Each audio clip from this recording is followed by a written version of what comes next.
Table इन HTML यानी कि HTML के अंदर हम टेबल कैसे क्रिएट कर सकते हैं। पढ़ हम ये रहे हैं कि हमारे पास एक वेब पेज है, उस वेब पेज के ऊपर हम टेबल फॉर्मेट में कोई चीज़ शो करना चाहते हैं। इस तरह फॉर एग्जांपल यहाँ पे सीरियल नंबर है, नेम, ठीक है, मार्क्स, परसेंटेज, ग्रेड, ठीक है, 1 ABC। यहाँ पे मार्क्स फॉर एग्जांपल मैं कह रहा हूँ 583 हैं, ठीक है, ये 83% हैं, ठीक है, और ये A ग्रेड है, ठीक है। इस तरह की चीज़ जो है वो हम वेब पेज के ऊपर कैसे शो करेंगे, ये बात ध्यान में रखें। जो HTML है ये फ्रंट एंड लैंग्वेज है, इसके बैक एंड पे SQL सर्वर भी हो सकता है, Oracle भी हो सकता है, कोई भी डेटाबेस हो सकता है जिस जगह से ये डेटाबेस उठा सकता है। एक और यहाँ से अब बात चलिए तो मैं आगे थोड़ा सा बता दूँ कि HTML पेज जो हैं ये दो तरह के होते हैं। एक होता है स्टैटिक HTML पेज, एक होता है डायनामिक HTML पेज।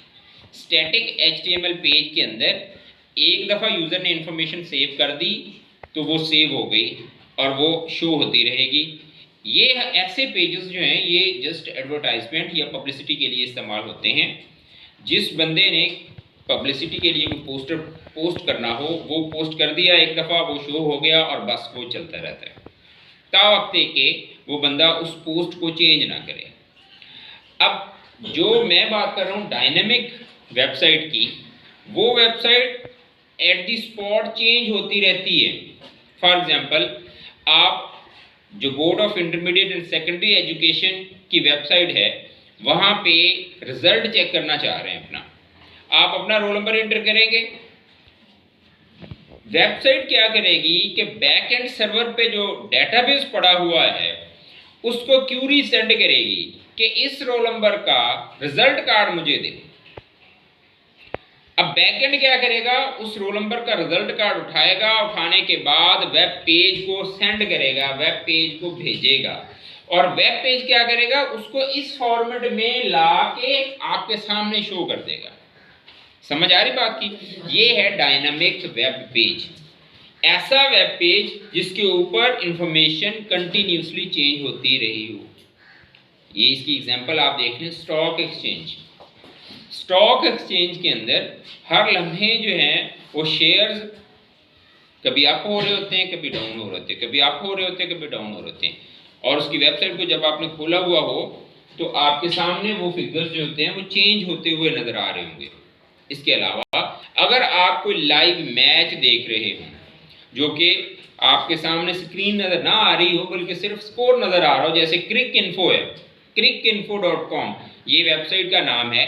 तो जब आप उसको ओपन करेंगे जो भी लाइव मैच उस वक्त चल रहा होगा पूरी दुनिया के अंदर, उसकी लाइव स्कोरिंग वो दिखा रहा होता है, वो ऑटोमेटिकली चेंज हो रहा था। जैसे ही ओवर मुकम्मल हुआ, जैसे ही बॉल मुकम्मल हुई, उस पर 4 स्कोर बने, 6 बने, 2 बने, विकेट गिरी या कुछ भी हुआ, वो लाइव चेंज हो रहा होता है।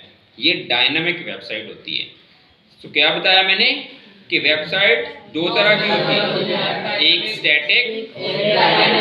स्टैटिक वेबसाइट के ऊपर एक दफ़ा इंफॉर्मेशन अपलोड कर दी तो वो रुकी हुई है, वो अब साल गुजर जाए, माह गुजर जाए, 2 माह गुजर जाए, साल गुजर जाए, कई साल गुजर जाए तो वो पड़ी रहेगी। वो इन्फॉर्मेशन है, वो एडवर्टाइजमेंट है या किसी के मतलब कोई इन्फॉर्मेशन है, वो पड़ी रहेगी, उसको चेंज नहीं हो सकती।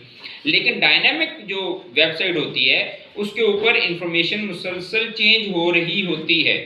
समझ आ रही बात की? ये दो चीज़ें मैंने बताई। अब हमने क्या सीखना है, हमने ये सीखना है कि एक वेबसाइट के ऊपर एक टेबल कैसे बनाया जाता है। क्या कैसे बनाया जाता है? टेबल कैसे बनाया जाता है। तो टेबल बनाने के लिए इसके अंदर ये देखें जरा, टेबल है, इसके अंदर कतारें हैं और कॉलम्स हैं। तो इनके लिए आपके पास एक तो टेबल टैग इस्तेमाल होगा। सबसे पहले कौन सा टैग इस्तेमाल होगा? टेबल टैग इस्तेमाल होगा। टेबल के बाद उसके बाद आपके पास रॉ के लिए table raw tag TR tag इस्तेमाल होगा। कौन सा टैग? टीआर टैग आ गया। इसके आगे आपके पास टीआर टैग को मैं यहाँ पे एंड भी कर देता हूँ, लेकिन इसके सेंटर में ये आपके पास टीएच टैग आएंगे। कितने? TD tag, TD tag. और टीडी टैग के अंदर क्या आते जाएंगे? तमाम के तमाम जो भी डाटा है आपका, जैसे ये टैग, ये टेबल है, इस टेबल को मैं बना रहा हूं, तो क्या आएगा? सबसे पहले क्या है? Serial number, serial number. ये टीडी टैग को मैंने मुकम्मल कर दिया एक को। अब अगला TD tag that is equal to TD, ये टैग, इस टैग के अंदर क्या है? नेम। इस टैग को भी मैंने मुकम्मल कर दिया। इसी तरह से ये टैग आते जाएंगे, वो सारे के सारे टैग मैं लिखूंगा टीडी। आगे कौन सा है? मार्क्स। ये टीडी टैग बंद हो गया। फिर दोबारा से अगला टैग क्या है? परसेंटेज। ये टीडी टैग बंद हो गया। फिर आखिरी जो आपके पास है वो क्या है? टीडी। ये कौन सा टैग है? आगे ग्रेड। और ये टीडी टैग जो है वो बंद हो गया। अब ये टीडी टैग, सबसे पहले टेबल रो हमने कहा, और इस टेबल रो को भी बंद कर दिया। ये दें जी, आपके पास एक रो पूरी की पूरी बन गई। क्या हुआ? टेबल रो को शुरू किया, उस टेबल रो के अंदर जो टेबल डाटा है, जो टेबल डाटा है वो हमने फिल कर दिया। पूरे का पूरा टेबल डाटा जो है वो हमने फिल कर दिया। इससे भी आपके पास जो पहली चीज है, ये टेबल डाटा हमने फिल किया, लेकिन ये टेबल डाटा की सूरत में आएगा ये वाला। अगर आपने इसको हेडिंग देनी, ये शुरू वाली जो है ये क्या है? हेडिंग। इसके लिए टीएच टैग है। क्या है? TH tag. That is table heading, that is table heading. वो यहां पे आप दे सकते हैं, क्योंकि ये हमारे पास टीएच टीएच टीएच सबको टीएच कर दें, क्योंकि ये आपके पास क्या है? हेडिंग है तो ये भी डाटा, लेकिन ये इसमें और पहले में क्या फर्क है कि ये हेडिंग है। और इस टीएच लगाने से क्या होगा कि जो भी डाटा है वो बोल्ड फॉर्म में आपको नजर आएगा। किस फॉर्म में नजर आएगा? थोड़ा सा साइज इस टेक्स्ट का इस टेक्स्ट से बोल्ड होगा और बड़ा होगा, ताकि हमें हेडिंग की सूरत में ही डाटा नजर आए। अच्छा, ये तो थी हेडिंग जो हमने दे दी उसकी। अब हमने डाटा फीड करना है। जैसे मैंने पहली कमांड लिखी है, एज इट इज आप दूसरी कमांड, तीसरी कमांड, चौथी कमांड, 10वीं कमांड, 12वीं कमांड, जितनी मर्जी कमांडें जो है वो आप देते जाएंगे। तो हम क्या करेंगे? यहाँ पे दोबारा से टीआर टैग देंगे, टीआर, और उसके अंदर उतने ही टीडी। अब मैंने टीडी लिखा है पहले आपको समझाने के लिए कि ये टेबल डाटा है, लेकिन टेबल डाटा दो तरह का हो सकता है। एक तो सिंपल टेबल डाटा हो सकता है, एक हेडिंग वाला टेबल डाटा हो। तो हेडिंग के लिए टीएच लगाएंगे और सिंपल डाटा के लिए टीडी लगाएंगे। तो यहाँ पे हम जितने भी सारे के सारे टैग देंगे वो कौन से देंगे? टीडी वाले। तो यहाँ पे टीडी, अब 1, ये टीडी बंद भी कर दिया मैंने। फिर दोबारा से टीडी, फिर आपके पास क्या आ जाएगा? ए बी सी, और ये टीडी बंद भी कर दिया। इसी तरह से दोबारा से टीडी, और आगे क्या है? 583, ये लेंगे टीडी बंद भी, और फिर टीडी, और इसके आगे 83%, ये टीडी बंद भी कर दिया। और आखिर पे टीडी, और आगे क्या है? ए सिंपल, टीडी बंद भी कर दिया। और आखिर पे हमने क्या करना है? फिर टीआर टैग को बंद करना है। Very good. क्या करना है? टीआर टैग को बंद करना है।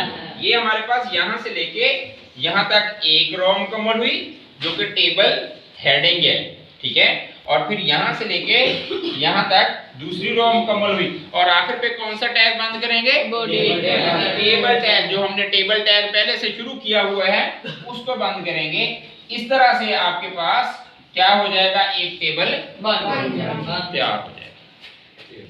ये है आपका आज का लेक्चर, जिसके अंदर हमने ये देखा कि टेबल को कैसे जनरेट किया जा सकता है। ये जो मैंने अभी आपको बताया है ये स्टैटिक टैब के लिए, स्टैटिक पेज के लिए इस्तेमाल होगा। लेकिन अगर आपके पास यही चीज जो है वो डायनामिकली आपने शो करवानी हो तो यहाँ पे तब्दीली क्या आएगी, तब्दीली ये आएगी कि आपने ऊपर डेटाबेस से कनेक्शन करना है। डेटाबेस से कनेक्शन करके डेटाबेस की क्यूरीज को, एसक्यूएल क्यूरीज जो हैं वो लगानी है, और लगाने के बाद एक लूप चलाएंगे। क्या चलाएंगे, लूप चलाएंगे। लूप क्या करेगा, उसी डाटा को रिपीटेडली लेकर आएगा बार बार बार बार बार बार। और वो डाटा जो है वो अगर आपके पास वहां पे 10 लाइनें हैं, 20 लाइनें हैं, 30 लाइनें हैं, 100 लाइन है, 1000 लाइन है, जितनी भी लाइन है वो सारी की सारी यहाँ पे इसी तरह से बार बार वो बना देगा।